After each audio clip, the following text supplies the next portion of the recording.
Hi all, welcome to our channel.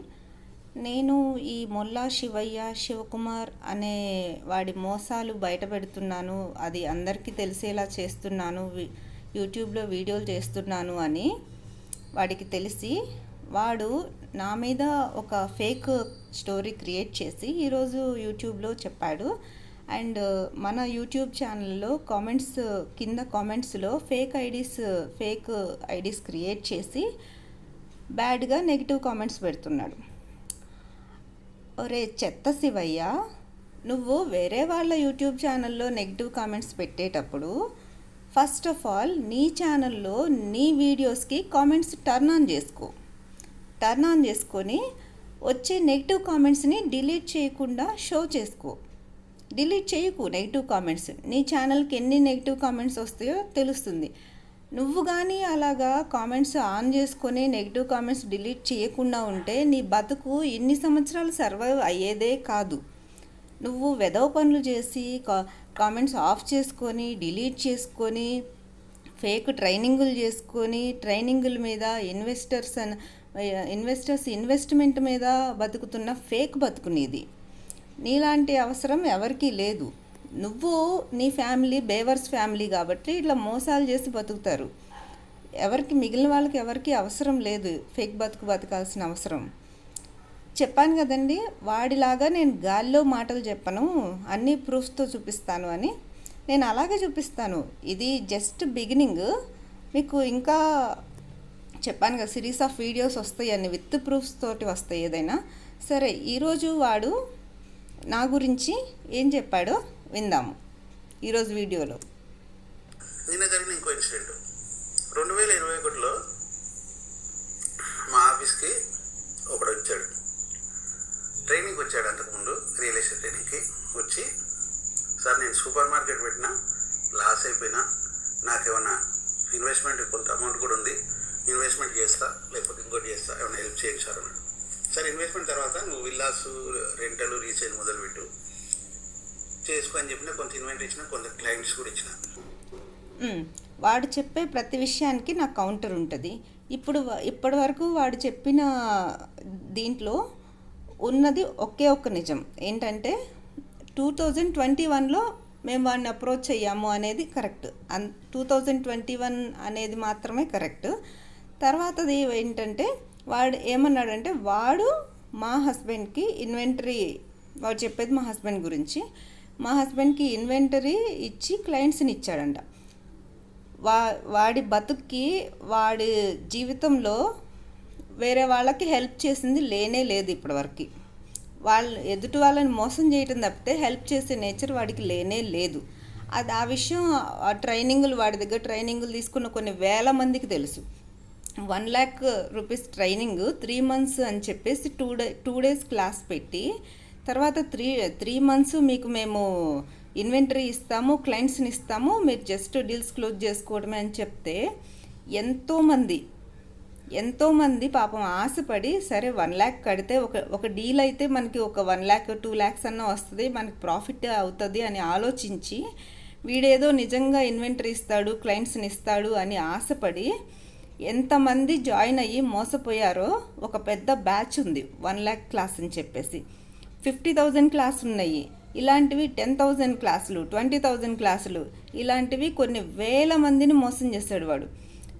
ఏం చేస్తాడో తెలుసా, వాళ్ళకి ఏం చేశాడంటే 3 months 1 lakh వాళ్ళకి 2 days ట్రైనింగ్ ఇచ్చేసి, మీరు వెళ్ళి ఇన్వెంటరీ తీసుకురండి అని చెప్పేసి వాళ్ళని పంపించేసి, పాపం వాళ్ళు ఏం చేశారు, వాళ్ళు బండ్లు వేసుకొని హైదరాబాద్ మొత్తం తిరిగి అక్కడ ఖాళీ ఉన్నాయి ఇక్కడ ఖాళీ ఉన్నాయి సొసైటీల దగ్గరికి వెళ్ళి ఆ ఇన్వెంటరీ అన్నీ తెచ్చి వీళ్ళకి ఇస్తే వీళ్ళు పోస్ట్ చేసుకుంటారు. వీళ్ళు పోస్ట్ చేసి మళ్ళీ వీడు కేర్ ఆఫ్ ప్లాట్ఫామ్ ఆల్రెడీ చెప్పాను కదండి. వీడికి ఏ పరపతి లేదు, వీడికి ఎవడో తెలీదు, వీడికి మోసం చేసి బతికేవాడు వీడంతే. వీడి దగ్గర క్లయింట్స్ ఎందుకు ఉండరు. వీడు బిజినెస్ ఎందుకు చేస్తాడు, చేయడు. వీడు రియల్ ఎస్టేట్ బిజినెస్ చేయడండి, మోసం చేసే బిజినెస్ మాత్రమే చేస్తాడు. సో వాళ్ళు తెచ్చిన ఇన్వెంటరీ తీసుకొని టైం పాస్ చేస్తాడు. అది జరిగింది. ఇచ్చిన తర్వాత వాళ్ళ వైఫ్ని తీసుకొని వచ్చి ఆమె ఇంట్రొడ్యూస్ చేసి, ఆమె దగ్గర ఒక 10 lakhs అని చెప్పి 10 lakhs ఇచ్చి ఇచ్చాడు. నేను వేరే ల్యాండ్స్లో ఇన్వెస్ట్ చేసిన. డిసెంబర్ వరకు రిటర్న్ ఇస్తా అని చెప్పిన. డిసెంబర్లో 10 lakhsకి 14 lakhs రిటర్న్ చేసిన. నాకేం రూపాయలు ప్రాఫిట్ రాలేదు. 10 lakhs నేను 10 lakhs ఇవ్వాలి కానీ 14 lakhs రిటర్న్ చేసిన. ఇప్పుడు వీడు చెప్పిన దీంట్లో ఉన్నది ఏంటంటే ఫస్ట్ 10 lakhs ఇన్వెస్ట్ చేసాము, అది నిజం. 2021 ఏప్రిల్ 1కి మేము 10 lakhs ఇన్వెస్ట్ చేసాము. 10 lakhs ఇన్వెస్ట్ చేసింది నిజం, కానీ వాడు డిసెంబర్కి మాకు 14 lakhs ఇచ్చాడు అన్నది అబద్ధం. మళ్ళీ మేము డిసెంబర్లో రీఇన్వెస్ట్ చేసాము, అది చెప్పలేదు చూడండి. ఎందుకంటే వాడు నిజాలు చెప్పడు కదా. మేము మళ్ళీ డిసెంబర్లో 28 lakhs రీఇన్వెస్ట్ చేసాము. 10 lakhs ప్లస్ 28 lakhs 38 lakhs మేము వాడి దగ్గర ఇన్వెస్ట్ చేసాము. 21లో డిసెంబర్లో ఇన్వెస్ట్ చేస్తే వాడు 22 డిసెంబర్కి 1 yearకి 3 times ప్రాఫిట్ ఇస్తాను, నేను మీ అన్న లాంటి వాడిని అన్నాడు. నేను అడగలేదు నువ్వు మా అన్నగా ఉండురా అని, నేను అడగలేదు. వాడే అని నేను మీకు 1 yearకి 3 times ఇస్తానని చెప్పి వాడే చెప్పాడు. రిటర్న్ చేసినాక ఆమె రియల్ ఎస్టేట్లో డబ్బులు వస్తలేవు, సూపర్ మార్కెట్ తీసేసాం. నేను చదువుకున్నాను, ఇంగ్లీష్ వచ్చు, హిందీ వచ్చు, వెల్ ఎడ్యుకేటెడ్, చూడడానికి కూడా అందంగా ఉంటుంది. నాకు ఆఫీస్లో జాబ్ ఇవ్వనండి. నేను జాబ్ ఇవ్వలేనమ్మా, కావలిస్తే ఆఫీస్లో అసోసియేట్ ఉండి నేర్చుకొని రియల్ ఎస్టేట్ చేసుకుని నేను సపోర్ట్ చేస్తానని చెప్పిన. 15 days వచ్చింది. ఇప్పటి వరకు వాడు చెప్పిన దాంట్లో నిజాలన్నీ అబద్ధాలన్నీ చెప్తాను నేను. ఎస్, నేను వెల్ ఎడ్యుకేటెడ్, నేను బీటెక్ చేశాను, నాకు ఇంగ్లీష్ వచ్చు, హిందీ వచ్చు, అన్ని కమ్యూనికేషన్ వచ్చు. ఎందుకంటే నేను ఐఎమ్ అన్ ఐటీ ప్రొఫెషనల్. నేను SAP ABAP డెవలపర్గా వర్క్ చేశాను.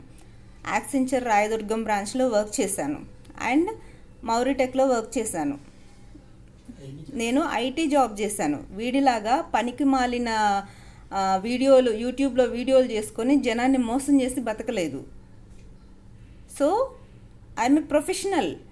కానీ నేను ఇప్పుడు మా బాబు స్టడీస్ కోసం అని చెప్పేసి నేను జాబ్ మానేసి మా బాబుని చూసుకుంటున్నాను. నేను ఐటీ డెవలపర్గా ఐటీ జాబ్ చేసిన దాన్ని నాకు జాబ్ దొరక్క నాకు వాడి కంపెనీలో నేను జాబ్ అడుగుతానా? నేను వాడి కంపెనీలో జాబ్ అడిగానంట, వాడు నాకు జాబ్ ఇచ్చాడంట, నేను 15 రోజులు వాడి ఆఫీస్కి వెళ్ళానంట, మా హస్బెండ్ డైలీ పొద్దున దింపటం, పిక్ చేసుకోవటం, డ్రాప్ చేశానంట. అంత అవసరం ఏముందండి? నాకు డ్రైవింగ్ వచ్చి నేను వెళ్ళగలను ఎక్కడికైనా సరే. వాడి ఇష్టానికి నోటికి వచ్చినట్లు మాట్లాడతాడండి. ఇంకా ఏంటంటే నేను పిచ్చిగా బిహేవ్ చేశానంట, వాడి ఆఫీస్కి వెళ్ళి వాళ్ళని వీళ్ళని గెలికానంట. ఆ తర్వాత ఏంటి, వాడు నాకేదో చెక్కులు ఇచ్చాడంట. ఏంటి, వాడి కార్ ఫినాన్స్, వాడు గోవా వెళ్తుంటే నేను వాడితో వస్తానన్నానంట. వాడు వద్దని చెప్పి పాపం చాలా మంచోడు కదా, అందుకని చెప్పేసి వాడు నాకు వాడికి సంబంధించిన కారు ఫైనాన్స్ చెక్కులు వితౌట్ ఎనీ నేమ్ బ్లాంక్ చెక్కులు నాకు ఇచ్చేసి వెళ్ళాడంట. వెళ్తే బ్లాంక్ చెక్స్ తోటి నేను కేసులు వేసుకున్నానంట. ఇది వాడు చెప్పిన స్టోరీ. జరిగింది ఏంటంటే, అసలు ఎవడైనా సార్ ఆఫీస్లో పనిచేసే ఎంప్లాయీకి కార్ ఇన్సూరెన్స్కి బ్లాంక్ చెక్కులు ఇస్తారా? కారు కట్టాల్సిన డబ్బులకి ఇన్సూరెన్స్కి ఏదైనా నేమ్ ఉంటుంది. ఇప్పుడు ఆ నేమ్తో ఇస్తాడు ఎవడైనా చెక్కు, బ్లాంక్ చెక్కులు ఇస్తాడా? అరే, నువ్వు ఇలాంటి స్టోరీలు చెప్పుకొని ఎన్నాళ్ళు బతుకుతావురా? ఎన్నాళ్ళు బతుకుతావు? ఈ ఫేక్ బతుకు ఎన్నాళ్ళు బతుకుతావు? నువ్వు ప్రూఫ్స్ చూపించగలవా? నువ్వు 10 లక్షలే ఇన్వెస్ట్ చేసాము, 14 లక్షలు రిటర్న్ చేసావు. నువ్వు దానికోసం నేను ఏదో గ్రెడ్జి పెట్టుకొని నీ మీద కేసులు వేసాను అన్నావు. వాడు మేమిచ్చిన 38 లక్షలకి వీళ్ళు నాకు 38 లక్షలు ఇచ్చారు అని చెప్పేసి వాడి స్వదస్తూరితో రాసిచ్చిన అగ్రిమెంట్ ఉంది మా దగ్గర. CCS పోలీసులకు కూడా ఆ డాక్యుమెంట్స్ అన్నీ సబ్మిట్ చేసాం మేము. అది కాకుండా నేను చెప్పాను కదా మీకు ప్రూఫ్ చూపిస్తానని, మీకు చూడండి ఇక్కడ కాల్ రికార్డింగ్స్, వాడి కాల్ రికార్డింగ్స్ అన్నీ ఉన్నాయి. ఈ డేట్ చూడండి ఒకసారి, ఒక్క నిమిషం. 2023 March 15 230315 అని ఉంది కదా. అంటే లాస్ట్ ఇయర్ 2023 మార్చ్ 15th రోజుది నేను కాల్ రికార్డింగ్ ఇప్పుడు ప్లే చేస్తాను, వినండి. వాడు ఏం చెప్పాడు వీడియోలో? గుడ్ మార్నింగ్ అమ్మా. Good morning sir. 21 డిసెంబర్కి 14 lakhs 10 lakhs invest చేశారు, 14 ల్యాక్స్ రిటర్న్ చేశాను నేను అని చెప్పాడు కదా. మరి 2023 మార్చ్ 15th ఈ కాల్ రికార్డింగ్ ఈ మాటలు ఎందుకు చెప్పాడో వినండి. నేను జూమ్ మీటింగ్ లో ఉండే, లేట్ అయింది ఫోన్ చేయడానికి. చెప్పండి సార్. మనం అయిపోయినాక మీకు ప్రశాంత్ అని 12 తర్వాత ఫోన్ చేసి జేఎన్టీ దగ్గరకు వచ్చి మీకు ఫోన్ చేసి కలిసి చెక్ ఇస్తాడమ్మా. Okay sir.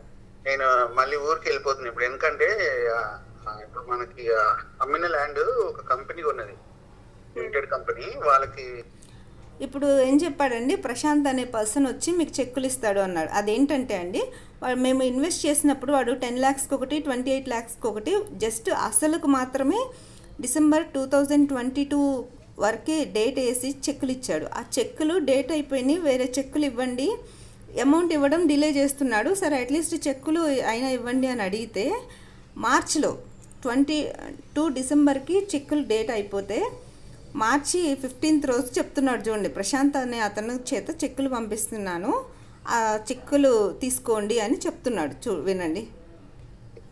సర్వే చేయించాలి బిఫోర్ రిజిస్ట్రేషన్. ఏది సర్వే అడిగారు, నేను కంపల్సరీ ఉండాలి అక్కడ, గెట్లు పక్కల ఇష్యూస్ ఉన్నాయి, దానికోసం ఊరికి వెళ్తున్నా. వాళ్ళు రేపు రాను. మీకు ప్రశాంత్ ఫోన్ చేసి 12 తర్వాత జేఎన్టీ దగ్గర నుంచి ఫోన్ చేస్తాడు, సార్ని రమ్మను, లేదంటే మీరు లొకేషన్ చెప్తే వస్తాడు, వచ్చి మీకు తెప్పిస్తాడు. మండే రోజు రిజిస్ట్రేషన్ అయిపోయినాక ఆఫీస్కి వద్దురు, నేను అమౌంట్ పే చేస్తాను. ఎప్పుడు సార్? 20th. 20th. దాన్ని 20th ఏర్పాటు చేయడం కోసమే ఇప్పుడు నేను ఇవన్నీ గ్రౌండ్ వర్క్ అంతా చేస్తున్నా. 28 రోజు కలుస్తాము, మీరు చెక్ అయితే తీసుకోండి. ఇది ఎట్లా సార్? ఇది ఐ మీన్ మీరు మొన్న అన్నారు కదా సార్, అంటే అప్పుడు ఇన్వెస్ట్ చేసినవి ఇంకా అవ్వలేదు అని. అవ్వలేదమ్మా, ఇంకా మోకలేదు అవ్వలేదు, సెవెనిల్స్ అవ్వలేదు, ఇద్దరు అడ్వాన్స్ ఇచ్చారు. మేము వీడిని, ఈ వెధవని ఎంత గుడ్డిగా నమ్మామంటే సార్, మేమనే కాదు సార్, వీళ్ళు ఇన్వెస్ట్ చేసిన వాళ్ళు అందరూ నమ్మేసి వాడు ఎక్కడ ఇన్వెస్ట్ చేస్తున్నాడు, ఏం చేస్తున్నాడో కూడా తెలియకుండా గుడ్డిగా వాడికి క్యాష్ డబ్బులు ఇచ్చేసామన్నమాట. సో ఎక్కడ ఇన్వెస్ట్ చేస్తున్నాడు ఏంటో కూడా మాకు తెలియదు, అంటే అంత అమాయకంగా నమ్మేసాం. వాడు యూట్యూబ్ వీడియోలు చూసి వాడు చెప్పేవన్నీ నిజాలని అలా నమ్మేసామన్నమాట. వాడు చెప్పే ఈ స్టోరీలు వాడు ఇంత చెత్త వెదవా అని తర్వాత తెలిసింది మాకు. అసలు అంటే అప్పుడు ఇన్వెస్ట్ చేసినప్పుడు కొన్న ప్రాపర్టీస్ ఏంటి అనేది మాకు ఐడియా లేదు సార్, మేము ఇప్పటి వరకు అడగలేదు. అదేనమ్మా, అవి టైం పడుతుంది, ఇంకా 2-3 నెలలు పడుతుంది. ఆ 2-3 నెలలు నేను మిమ్మల్ని ఆపకుండా మీతో మాట్లాడి ఆన్ ద టేబుల్ డిస్కస్ చేసి ఆన్ ద స్పాట్ అమౌంట్ ఇచ్చేస్తా. మిగతాది ఎంత డిసైడ్ చేసి మీకు 20th రోజు ఈ పేమెంట్ ఇచ్చేసి మిగతా వాటికి అది డీల్ అయ్యే వరకు, అది సేల్ ట్రాన్సాక్షన్ అయ్యే వరకు డాక్యుమెంట్స్ చూపించి దాన్ని చెక్ ఇస్తా. అదే అప్పుడు స్టార్టింగ్ ది ఎక్కడ సార్ ఇన్వెస్ట్ చేసింది? అంటే స్టార్టింగ్ 10 lakhs కలకొండమ్మా. ఓకే. ఇది sir 28 lakhs sir? 28 lakhs Mokila. అప్పుడు విన్నారు కదా, అందరూ విన్నారు కదా, వాడి నోటితో వాడే చెప్పాడు కదా, స్టార్టింగ్ 10 lakhs, తర్వాత నెక్స్ట్ 28 lakhs మోకిలాలో ఇన్వెస్ట్ చేశాను అని చెప్పాడు. హైదరాబాద్ వెస్ట్ అని చెప్పారు సార్ మాకు. మోకిలా వెస్టేన్ అమ్మా, హైదరాబాద్ వెస్టే మోకిలా. అంటే నేమ్ ఐడియా లేదు, అందుకని చెప్తున్నాను. అట్లేం లేదు, మీకు ఏది ఏరే ఇష్టం అది మీకు చూపిస్తాను. నాకు మీ డబ్బుల మీద వచ్చిన ప్రాఫిట్ నాకు అవసరం లేదు. అవి సేల్ అయ్యే వరకు లేట్ అవుతుందని చెప్పి ఇప్పుడు నా ప్రాపర్టీ వేరే ఒకటి అమ్మాను 14.5 crores కి. వాడికి 14.5 crores ప్రాపర్టీ ఉందంట, అది 2023 మార్చిలో అమ్మాడంట. మరి మా డబ్బులు అయితే ఇప్పటి వరకు ఇవ్వలేదండి. మరి ఎవరికి ఇచ్చాడో తెలియదు, ఎవరికి ఇవ్వలేదండి. వాడు అందరికీ, ప్రతి ఒక్క ఇన్వెస్టర్కి, వాడు మోసం చేసిన ప్రతి ఒక్కళ్ళకి ఇలాంటి స్టోరీలే చెప్పుకుంటూ కొన్ని సంవత్సరాలు తిప్పుకున్నాడు. ఇప్పుడు అందరం గ్రూప్ అయ్యి వాడి మీద ఫైట్ చేస్తున్నాము. అది ఫైట్ చేస్తున్నది కూడా మేము అందరం బయట ఫైట్ చేస్తున్నాం, పోలీస్ స్టేషన్లో, కోర్టులో కేసులు నడుస్తున్నాయి. ఇవి ఎంతమందికి తెలుసులే, నేను యూట్యూబ్లో వీడియోలు చేసుకుంటాను, నేను ఇంకా మోసం చేస్తాను అనుకుంటున్నాడు. జైలుకి వెళ్ళి వచ్చిన తర్వాత కూడా వాడు మారలేదు, వాడి గురించి అందరికీ తెలియాలని నేను యూట్యూబ్ స్టార్ట్ చేసేసరికి వాడు ఇట్లాగా చేస్తున్నాడు. కంపెనీకి ఇప్పుడు నాకు పేమెంట్ వస్తుంది కదా, మీకు ఎంతో కొంత అంటే మనం డిసైడ్ చేద్దాం, అంటే ఇంకో 2-3 నెలలు పడుతుంది సేల్ ట్రాన్సాక్షన్ అయ్యే వరకు. అంతవరకు నాకు టెన్షన్ వద్దు, మీకు టెన్షన్ వద్దు. ఈ అమౌంట్ ఇచ్చేసి మళ్ళీ చెక్ ఇస్తాను, ఆ ట్రాన్సాక్షన్ అయినప్పుడు పిలిచి మీ ప్రాఫిట్ ఇస్తాను బ్యాలెన్స్. ఇది బ్యాంక్ వస్తే ఏమైంది సార్? ఇంకొకటి ఏంటంటే వాడికి మొత్తం అందరు బ్యాంకర్స్ ఏజిఎం, సిజిఎం, డీజీఎం అందరూ నాకు తెలుసు, నేను బ్యాంక్ ప్రాపర్టీస్ ఇప్పిస్తాను మీకు అని చెప్పి మాకు డిసెంబర్ నుంచి చెప్పాడండి. 2022 డిసెంబర్ నుంచి. ఇదిగోండి ఈ ఆడియో ఎప్పుడుదంటే 2023 మార్చిది కదా. వాడు ఇట్లా స్టోరీస్ చెప్తూనే ఉంటాడనమాట. వాళ్ళు కూడా ఉన్నారు. కానీ ఏంటంటే ఇప్పుడు ఈ డీజీఎంలు, ఏటీఎం అంటే మనం ఎట్లన్నా మాట్లాడొచ్చు. డీజీఎంలు, సిజిఎం లెవెల్లో వాళ్ళకి మీడియా ఇష్యూస్ బయటపడితే ప్రాబ్లం అవుతుంది, వాళ్ళకున్న ప్రాబ్లమ్స్ వాళ్ళకు ఉంటాయి. వాళ్ళు ప్రైవసీ కోసం మీరు ఉంటేనే మేము చేస్తాం సార్, 1-2 ట్రాన్సాక్షన్లు ఉండండి, మీరు మీతోనైతే చేయగలుగుతాం. కొత్త వాళ్ళు కదా వాళ్ళు, రేపు ఎక్కడైనా పేరు లీక్ చేస్తే మా ఉద్యోగాలు పోతాయి, ఉద్యోగాలు పోతే సాల్వ్ అయ్యాము, కానీ ఇట్లాంటివి చేసుకోలేం కదా, ఒకసారి మీకు మాట్లాడి మీరు ఉందరు అని అంటారు. అందుకోసం అని చెప్పి నేను మీకు డైరెక్ట్ కలిపి వెళ్ళిపోతాను. అదే సార్, అంత పెద్ద లెవెల్లో ఉన్న వాళ్ళు వీడికి తెలుసంట. సో అప్పట్లో అలా స్టోరీస్ చెప్పాడు. అది కాదు, ఇప్పుడు దీని తర్వాత ఉంటుంది చూడండి అసలు ట్విస్ట్. ల్యాండ్ రిజిస్ట్రేషన్ రమ్మని 1 month నుంచి అడుగుతున్నాడు, నేను వెళ్ళట్లేదు, అంత బిజీగా వెళ్ళిపోతాను. అదే సార్, మీరు ఒక పూట తిరిగి చేసుకుంటే కొంచెం అయిపోతుంది కదా సార్ ఒక పని. మాకు రోజు 20 గంటలు పని చేస్తున్నా, రోజు 10 అపాయింట్మెంట్లు మిస్ అవుతున్నా. వాడు రోజు 24 గంటల్లో 20 గంటలు పని చేసినా సరే 10 అపాయింట్మెంట్లు మిస్ అయిపోతున్నాడంట. ఎందుకంటే ఇండియాలో ఉన్న రియల్ ఎస్టేట్ మొత్తం ఈ చెత్త వెద ఒక్కడే చేస్తున్నాడండి. అసలు ఇండియాలో రియల్ ఎస్టేట్ ఏజెంట్లే లేరు, వీడు ఒక్కడే చేస్తున్నాడు. వీడు చేసే పని జనాన్ని మోసం చేయటం మాత్రమే, అదే వీడికి పెద్ద పని. అదే సార్, కొంచెం ఒక పూట తిరిగి చేసుకోండి సార్ మా గురించి. రతన్ టాటా పెద్ద ఆయన ల్యాండ్ రిజిస్ట్రేషన్ రమ్మని 1 month నుంచి అడుగుతున్నాడు, నేను వెళ్ళట్లేదు అంత. విన్నారు కదా ఫ్రెండ్స్, రతన్ టాటా అంతటా ఆయన ల్యాండ్ రిజిస్ట్రేషన్కి రమ్మని 1 month నుంచి వీడిని పిలుస్తున్నాడంట. వీడికి తీరిక లేక వెళ్ళట్లేదంట. ఇది అతలికే అతిగా ఉంది కదా. ఇదే మన ఇవాళ కొసమెరుపు అనమాట. సో అరే, రతన్ టాటా గారంటే ఇండియాకే ప్రైడ్ రా. అలాంటి వాళ్ళ పేర్లు నీ చెత్త నోటి నుంచి ఉచ్చరించి వాళ్ళ పరువు తీయకు నువ్వు. సో ఇదండి వీడి బతుకు. నేను ప్రూఫ్తో సహా చెప్పాను, ఇక మీరే నిర్ణయించుకోండి. అరే, నువ్వు నెగిటివ్ కామెంట్లు పెడతావో, నువ్వు ఇంకా వీడియోలు చేస్తావో నువ్వు చేసుకో, ఎలాగో నువ్వు గాల్లో చెప్పేయే కదా. నేను ప్రూఫ్స్తో చేస్తాను ఏదైనా సరే. Thank you all.